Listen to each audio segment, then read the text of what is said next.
Donc, j'appelle Reza Kamanesh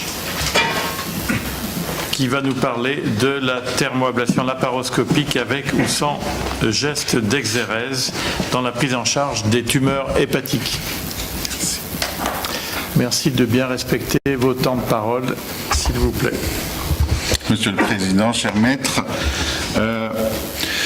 aujourd'hui, le taux de survie à 5 ans des métastases hépatiques qui ont pu compléter leur programme est de plus de 50%. Ceci est dû à plusieurs facteurs que j'ai essayé de résumer ici. On ne va pas tous les développer. Une sélection meilleure des patients avec l'IRM de diffusion, le TEP-scan, des chimiothérapies qui sont de plus en plus efficaces, les progrès en chirurgie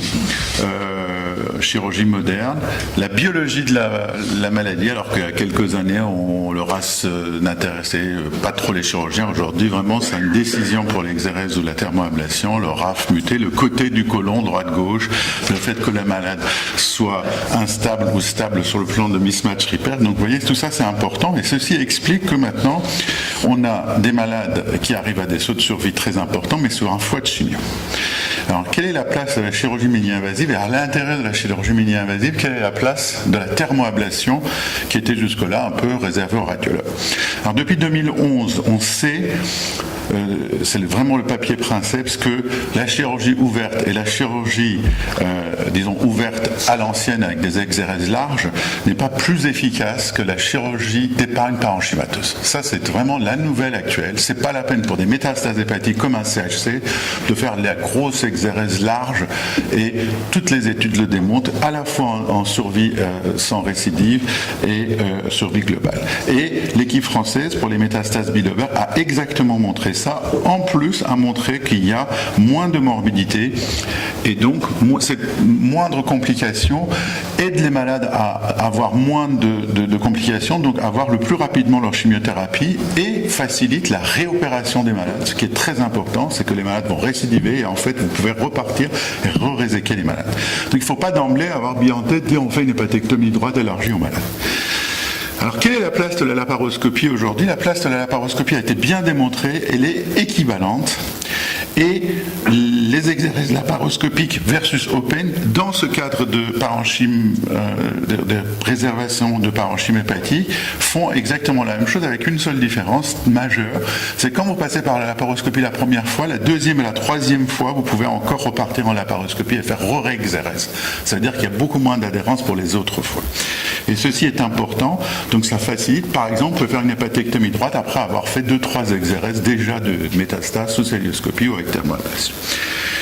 Deuxième élément qui nous a vraiment un peu mis sur les rails et qui n'est pas très connu en France, c'est que quand les malades ne sont pas résécables, ils peuvent en fait avoir à long terme un certain bénéfice si on est assez agressif, mais avec quoi? Avec des exérèses un peu palliatifs associés à la thermoablation. Et cette étude qui est longue, plus de 12 ans de survie pour les métastases qui n'étaient pas initialement résécables, qui étaient traitées un petit peu de façon agressive, notamment avec la thermoablation, montre de façon prospective, à plus de 10 ans, qu'il y a un bénéfice à être un peu plus peut-être agressif vis-à-vis de certaines métastases et l'associer à la chimiothérapie. Donc n'abandonnez même pas les malades qui ont donc du coup la maladie bilobère non résécable. Et cette équipe de Paul Bruce qui a redémontré aussi qu'il n'y a aucune différence entre une hépatectomie, qu'elle soit majeure ou à préservation parenchymateuse, versus les malades qui ont eu des hépatectomies et des thermoablations. Donc c'est exactement la même survie en global et survie sans récidive. Donc vous voyez finalement que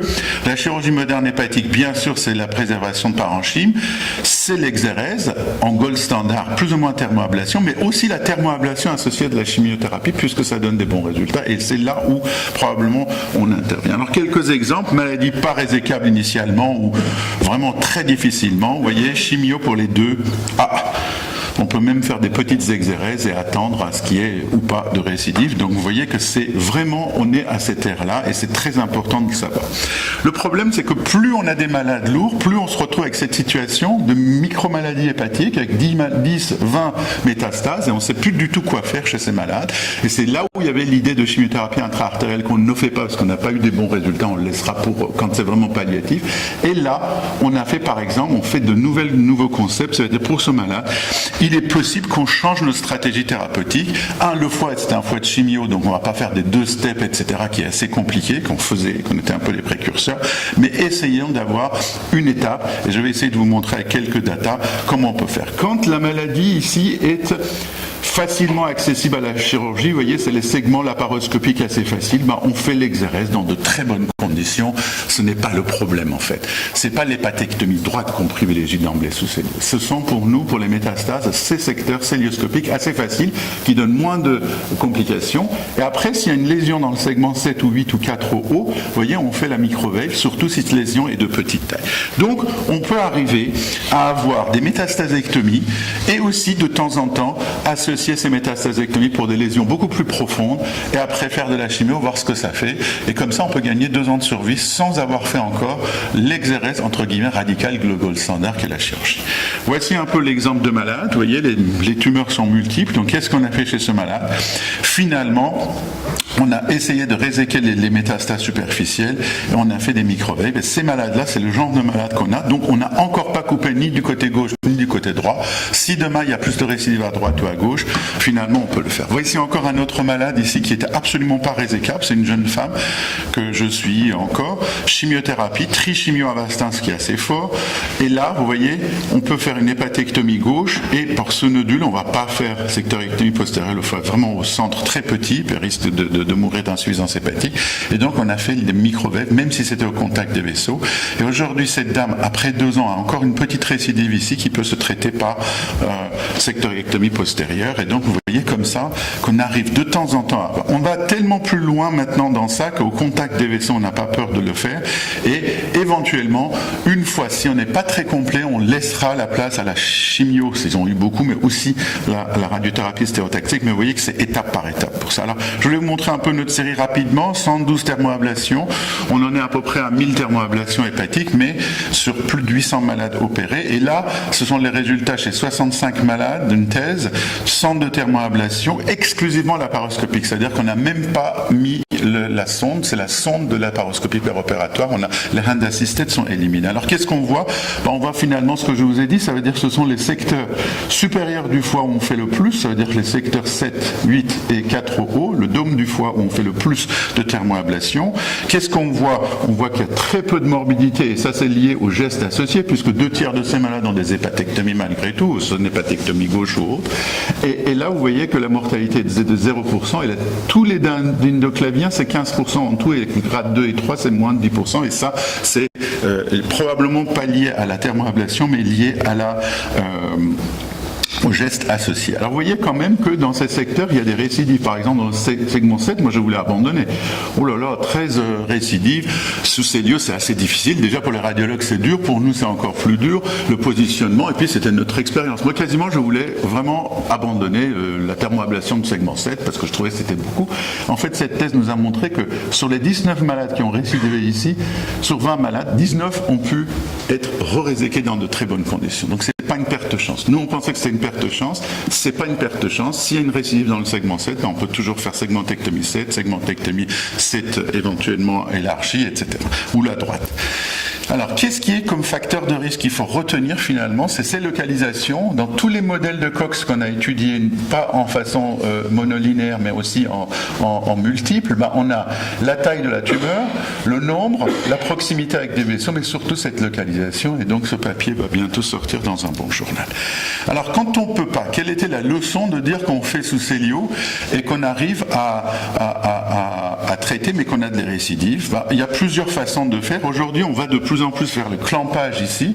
Ça veut dire que quand on a un vaisseau au contact, finalement, le fait qu'on appelle l'effet cooling du vaisseau, c'est comme on l'appelle le sink effect, on peut pas, la température n'arrive pas à 105 degrés parce qu'il y a toujours un vaisseau autour qui est en train de couler. Finalement, on fait le clampage sélectif, pédiculaire ou pas, et vous voyez qu'on a quasiment une zone de nécrose beaucoup plus large, anatomique, et ça c'est des choses qui est extrêmement intéressantes, d'autant plus que le positionnement peut se régler par la mise en place quasiment sur une petite incision de 7 cm, la sonde, une nouvelle sonde vraie laparotomie, à ce moment-là on n'a plus ce positionnement sous écho, sous cellio qui est difficile. Et vous voyez l'effet du clampage, ici ça c'est un vrai effet du clampage, c'est-à-dire qu'il y avait 2 lésions, on les a fait, vous voyez quasiment c'est comme le foie droit, donc on arrive à obtenir des effets, et ça c'est aussi en train d'être étudié pour d'autres. Donc finalement, vous voyez, voilà le malade. Au staff, aujourd'hui, les malades faciles, vous les connaissez. Là, on a des malades. Qu'est-ce qu'on peut faire? Ici, le lobe gauche quasiment ne peut pas être conservé à cause de cette lésion au contact des sues hépatiques. Donc à gauche, on a l'impression que c'est que le secteur postérieur. Avec ces 3 ou 2 lésions, on peut garder le secteur postérieur avec des thermoablations. Et finalement, c'est exactement ce qu'on a fait. Donc on a fait une hépatectomie gauche avec 3 microvèves. Et de temps en temps, vous voyez, ça c'est l'effet pour garder le parenchyme, parce que ce malade avait eu 22 cures de chimiothérapie. Donc, le foie n'est pas, c'est comme une cirrhose. Donc si on fait même un peu plus large, qu'on ne garde pas le 8, finalement le malade peut avoir une insuffisance hépatique. Et vous voyez que ça c'est l'exemple de microvèves associés à des exérèses larges. Si la lésion est beaucoup plus grosse, vous voyez, de temps en temps, on va dessus et on enlève ou non d'ailleurs le secteur qu'il faut. Voilà les maladies bilobères diffuses aujourd'hui. Donc tout ce que je vous ai raconté, ça amène à la discussion des exérèses, des thermoablations, et s'il y a une récurrence, finalement, une espèce de concept de chirurgie en 2 temps, mais très très long. Vous voyez, on a fait la chirurgie en 2 temps en 3 mois, mais en fait, on n'a pas peur de faire une chirurgie en 2 temps après 2 ans. Ça veut dire réopération finalement. Donc toujours se dire qu'un malade qui a 15 métastases, ça va récidiver. Même si vous êtes le meilleur chirurgien du monde, ça va récidiver. Voici par exemple une récidive après une thermoablation, réséquée ici par sectoriectomie postérieure. Et là, finalement, on arrive à la fin de mes 2 diapositives. Ça, c'est le schéma qu'on avait. Métastase résécable quasiment 15%, le reste pas résécable ou difficilement résécable. On fait une chimiothérapie forte ici pour ramener les malades à l'exérèse, ça fait entre 10 et 30%. Ces malades qui sont résécables d'emblée, in fine, ils n'ont que du Folfox, c'est l'étude de M. Norlinger, les ORTC, donc du Folfox 3 mois avant, 3 mois après. Vous voyez que là, il reste quand même les non résécables. Et on pense qu'avec les progrès de la chimio et cette adjonction de microvèves et de thermoablation associée à l'exérèse, on arrivera peut-être assez rapidement à amener à l'exérèse des gestes curatifs ces malades jusque-là. Donc je m'arrête sur mon première diapositive. Vous voyez, c'était tout ça, finalement, que j'ai essayé de vous dire assez rapidement. Et là, la thermoablation fait partie intégrante. Et je trouve qu'il ne faut pas le laisser aux radiologues parce qu'ils ne vont pas en faire 10.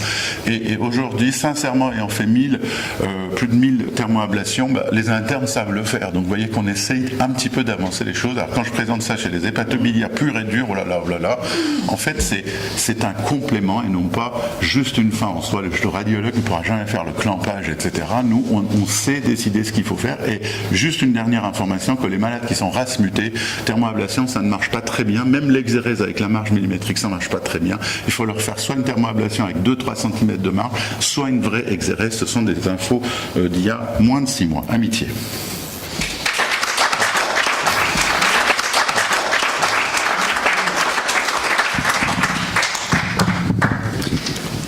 Merci beaucoup Reza, très intéressant. Je ne sais pas si vous avez un commentaire ou une question dans la salle. J'avais juste une question.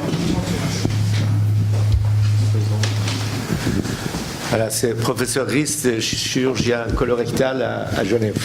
C'est juste merci pour ton exposé, savoir si tu pouvais nous expliquer mieux comment tu faisais le clampage. C'est un clampage cystoscopique, tu clampes tout le pédicule, ouais, ou sélectivement, et comment ça se présente un petit peu, mais c'est quelque chose qui n'était pas très clair pour moi. Alors, on sait que quand on a de contact des vaisseaux, plus vous chauffez, plus vous pouvez avoir des lésions biliaires. Ça, c'est lésion biliaire, c'est la complication.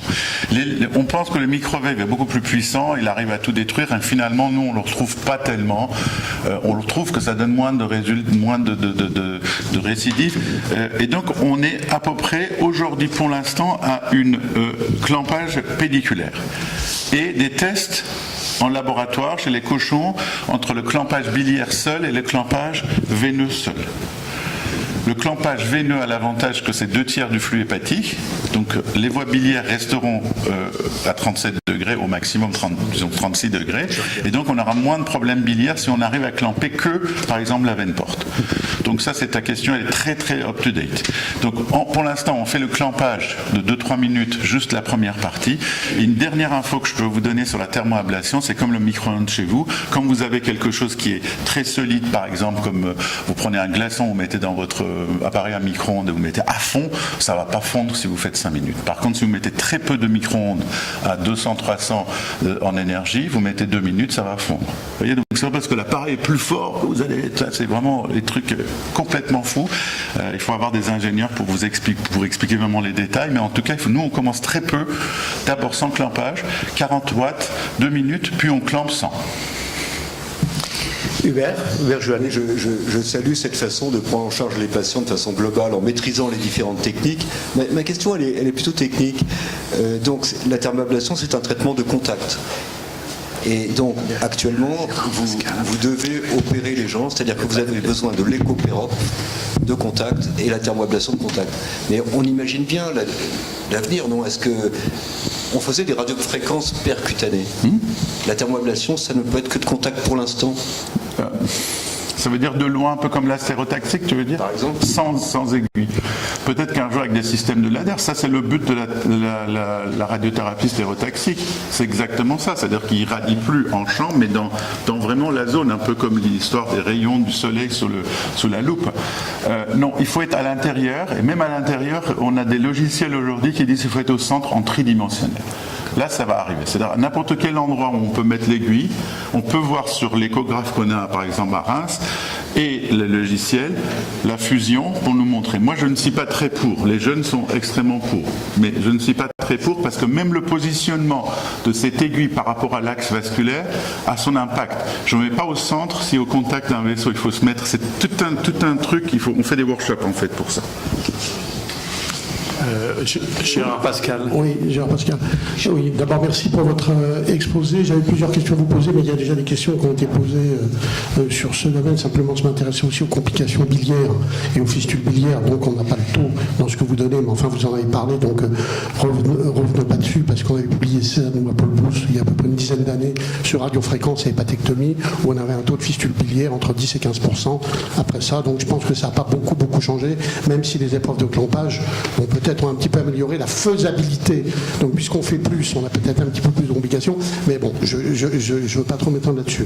Le deuxième point, c'est que, pour des raisons de rapidité d'exposé, bien entendu, vous êtes passé très vite sur la chimiothérapie intra-artérielle en disant que ça ne se faisait pas et qu'on était dans un cadre palliatif. Je ne suis pas trop d'accord avec ça. Il y a des équipes quand même qui, dans les formes multinodulaires, et en particulier Paul Brousse, ont beaucoup recours à la chimio intra-artérielle hépatique pour des patients qui redeviennent résécables dans 50% des cas, comme vous l'avez dit. Le troisième point qui, à mon avis, est essentiel, c'est que parmi les patients qui récidivent, vous dites à peu près 50%, ce qui est essentiel de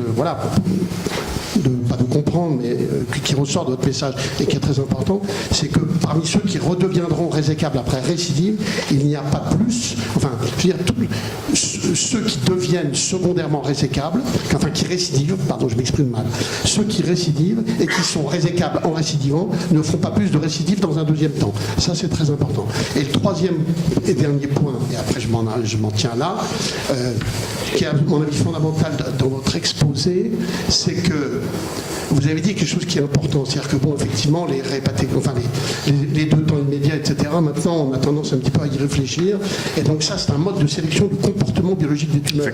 C'est-à-dire, dans les formes multimodales, autrefois, on se lançait dans des exérèses extrêmement larges, avec des risques d'épargne parenchymateuse, des insuffisances hépatiques, etc. Et maintenant, grâce à ça, même si on est dans un cas, on pourrait supposer palliatif, parce que vous n'avez pas parlé des missing métastases, mais voilà, dans un deuxième temps, pour les gens qui ont des évolutions biologiques favorables, on les voit apparaître et deviennent résécables. Ce ne sont même pas des récidives, ce sont des évolutions des choses. Et effectivement, cette approche multimodale permet d'attendre en tenant compte du comportement biologique des tumeurs, plutôt que d'emblée être agressif, entre guillemets, pour rien. Alors, raison de temps, je ne peux pas tout répondre. Je suis d'accord avec tous vos commentaires, sachant que tous les 6 mois, ça change si on veut être global pour le malade. Et la chimio intra-artérielle, pour nous, c'est très intéressant. On en voit, mais on n'en voit pas dans le cadre aujourd'hui, avec la progrès de la chimiothérapie, la trichimio Avastin. Aujourd'hui, on n'a aucune étude qui montre en intra-artérielle, c'est mieux qu'en systémique, en trichimio Avastin. Par contre, participer à une étude contrôlée prospective pour savoir si les malades en post-hépatectomie ou post-traitement, la micromaladie hépatique est détruite par la chimio intra-artérielle, j'y crois beaucoup. C'est même des techniques autres. Les autres commentaires, c'est très très important. Juste une dernière chose, c'est que les missing métastases, tout ça, je m'excuse de le dire, je le dis devant Stéphane Benoît, on s'en fout, parce que c'est la micromaladie hépatique. Aujourd'hui, c'était au Folfox le papier. Ça veut dire qu'à l'époque où il n'y avait pas de chimie. Aujourd'hui, les métastases disparaissent.